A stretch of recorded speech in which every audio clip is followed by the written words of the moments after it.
Hey everyone, how are you doing this morning? It's Marla. Hopefully everybody is doing well. Hopefully everybody is staying away from COVID, I hope.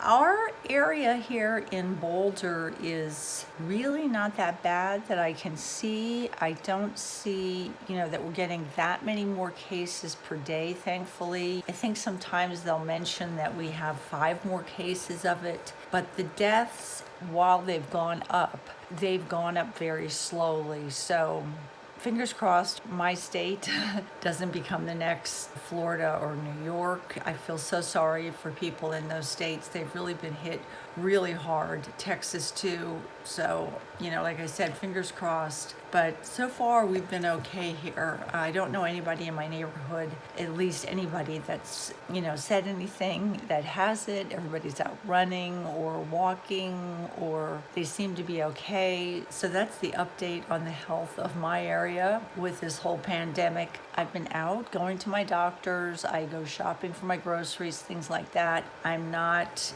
as fearful as I was originally about the disease, but I'm still very cautious. Let's see if there's any other updates I want to give you before I talk about my hair. I think that's it for now. What I want to talk about really quickly, I'm going to give you a quick update on my hair growth. I'm going to show you before and after pictures of when I first started this journey and, what it looks like now after. I'm trying to figure out how long I've been putting this stuff on my hair. I originally started putting Jamaican black castor oil on my temple area because that seems to be the area that genetically my mom had a little bit of recession, my dad had a little bit of recession, my brother has a little bit of recession. That is my trouble spot area, my temples. So that's really where I focused putting on Jamaican black castor oil. Last year, I think it was, is when I introduced rosemary essential oil.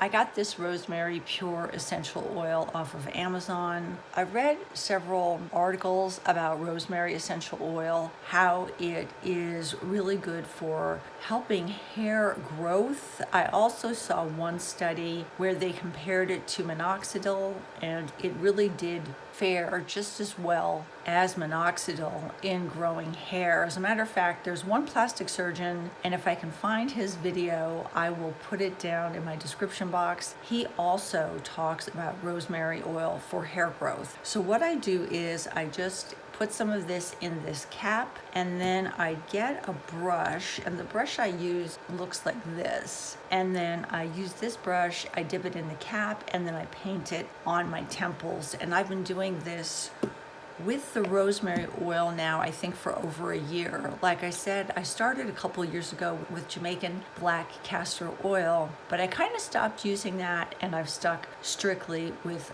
rosemary oil. I'm gonna do a comparison now. The before picture is not the original picture that I took with my camera. What it is I put up a video and I showed my temples before I did this. I cannot find the original footage of that on my camera. So what I did was I went to my video on YouTube, used my iPhone and filmed the video on my iPhone, if you kind of understand what I'm saying. So it's not super clear, but you can definitely see it. So I'm gonna do a before and after using rosemary oil now, definitely for over a year now. And I am very happy with it. It's not like it's given me, bushy hair. It definitely has filled in that area just a touch. And I hope if I use it for several more years, it will help that area grow. Now, I am big on using things to make hair grow. I use Grande Lash on my eyelashes. I had bald spots on my eyelashes several years ago. I mean,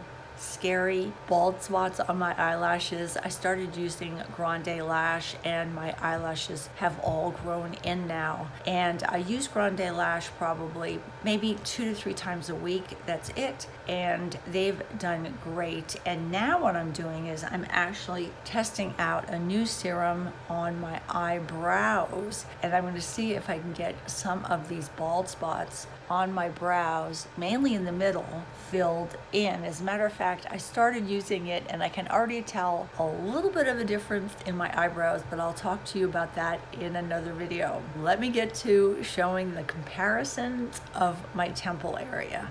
Well, I'll tell you right now that I am really impressed so far with what the rosemary oil has done to my temples. I plan to continue using it. I think you can see a difference between both my left and my right temple. I really like the idea that it's more of a natural way to try to have my hair grow. And I'll see what happens after I've been using it for a couple years to see if that area even gets thicker.